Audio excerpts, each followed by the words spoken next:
If you refuse to take the test, like I say, it's a 1-year suspension, no driving privileges for 30 days. Okay? If you take the test and test a .08, then it's a 90-day suspension, but I can give driving privileges after 15 days. Judge, when you say driving privileges, and I know what it means, but for the clarification of our viewers, what does that mean? Okay, if someone is under a court suspension, I can give you driving privileges to and from work and any work-related driving. I can give you driving for schools, like if you're going to school, college, or any school, to and from school. All right. I can give you for vocation, and I can give it to you for medical reasons, okay, doctor's appointments, things like that, and anything I order. So like say if I ordered AA meetings or counseling or something related. The person is allowed to drive there. Yes. Only though. Only. But that's that, and that means they're back. It doesn't mean on the way I'm going to stop at Bueller's and do my grocery shopping. Or, I mean, some courts say you can't even stop and get gas. Strictly enforced, It's there and back, yes. Now, that's what the law is. So, but I can give the privileges for that. But it's not recreation. I've had people say, well, can I take my son to football practice? No, you may not. And you can't go to watch a game because that's outside specific on these. So you have to make arrangements. Someone else has to drive you. If you're married, the spouse has to drive you. I see. Or, a child, or someone has a licensed driver. This is good reason for people to seriously think and understand before you start denying or refusing to take that test. Oftentimes when I talk to the high school, I come up to the high school, watch with high school every other year, talk to the juniors and seniors. Part of my message is, I'm not there to try to tell them how to live their lives. I'm not there to be their parent. I'm there to tell them that there are consequences to the actions they take. And same thing here. People need to know that there are consequences for consuming enough alcohol that's either going to impair your ability to drive or going to cause you to test over the limits. I see. And you need to be aware of what those consequences are. Sure. Judge, you're a municipal court judge, which I think your jurisdiction is pretty much limited to misdemeanors. Yes, correct? absolutely. 1 year or less as far as jail time. But and you've touched upon here as we've talked multiple offenders and the various punishments that go along with it. But at some point in time, we've had both of the common pleas judges on, Judge Collier and Judge Kimbler. And I guess they're the step above you as far as the severity of penalties and whatever. Do people who have multiple offenses with DUI, do they ever have to go to those courts? Yes. I was talking about first offense, second offense, and third offenses within 6 years. Okay. Those are misdemeanors. There are felony OVIs. Okay.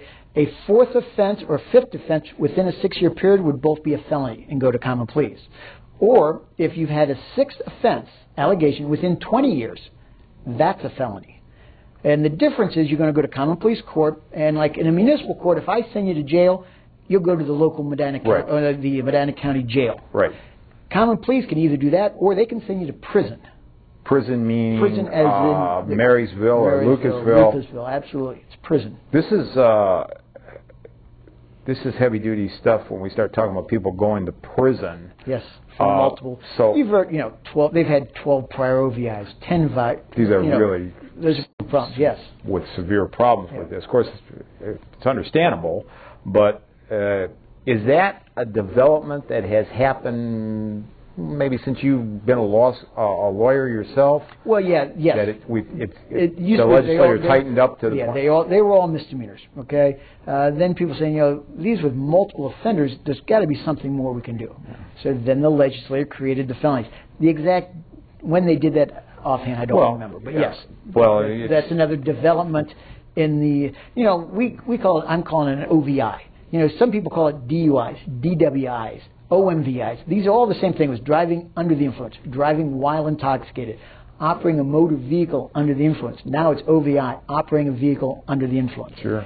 It's all the same, the law, but every time the legislator tweak it or change it, they give it different letters of nomenclature. Sure, so and of course it's all the same thing. But so no matter what you call it, it's still the same offense. We had Judge Dickinson on the Court of Appeals, 9th District, which is just within your district. Yes.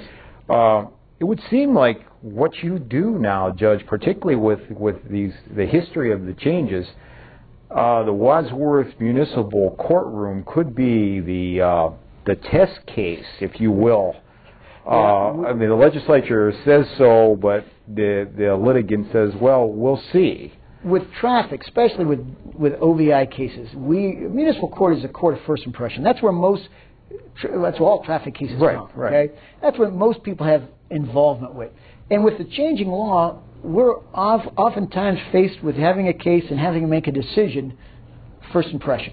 It's not, the law just was changed. Sure. We have to make a decision. What you think it says. And that's what Court of Appeals are for. If they don't like it, they take it to the Court of Appeals. And oftentimes we want that because then we look at the Court of Appeals and say, okay, this is the new law. How should this is what I interpret it? And is this a correct interpretation? And then if they don't get it right or they don't like that, they can go to the Ohio Supreme Court. And the Ohio Supreme Court says, this is how we're going to do it. We've had some issues, especially with refusals, with search and seizures, with all kinds of issues with the breathalyzers, the units themselves. They're changing it all the time. Yeah. It's a fascinating area of the law, but it's one that is difficult because you're always looking at making new law. The fact now that our lawmakers have raised, I won't say awareness, the seriousness of the penalties to taking it out of your court and sending somebody to prison, it's significant, very significant, and people really need to understand that you don't take this sort of thing lightly at all. That's here. Correct. Can a person be prosecuted of DUI if he or she was riding a bicycle? That's also an interesting, and that's come full range. There's been a lot of convictions of people riding bicycles. The bottom line now is no. Because let me just briefly point to that. The law says a vehicle, operating a vehicle. It doesn't say motor vehicle. Operating a vehicle under the influence. Okay. By definition, Black's Law Diction, vehicle can be anything that provides transportation from one point, bicycle. But Section 4511.42 deals with bicycles. And it says that if you're operating a bicycle, you can be charged, if you're on a highway or a path set aside for bicycles, you can be charged with any violation as if you were in a motor vehicle, except it specifically says this section does not apply to violation of 4511.19. The legislation, for some reason, took that bicycle section and specifically excluded OVIs from bicycles. I see. So now I'd say, no, you cannot. When I ask you the question, I almost asked a little bit in jest to make but it's interesting. Yeah. They as this evolved, they've taken care of that as well. Because you can get it on a lawnmower, on an ATV, sure, any motor vehicle. And it used to be bicycles, but now my reeling of that section now is that was only in 2006 they drafted that. Okay. So it's only been in the last couple of years that they said bicycles, no. Well, Judge, I can't thank you enough for being our guest. The invitation is always open. We'd love to have you back and talk more about this and other issues. For our viewers, if you'd like to review or see this episode, again, go to our website at www.CZ-CLEP.org. I am John Celebrezze, and I thank you for tuning in to Law Talk.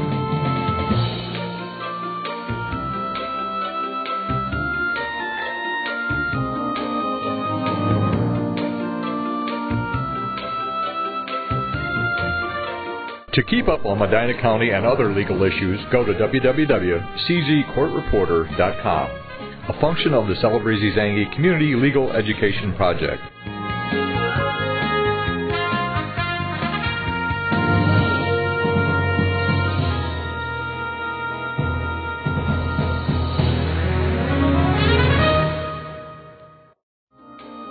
At CZ-CLEP, we're devoted to the education of today's legal issues.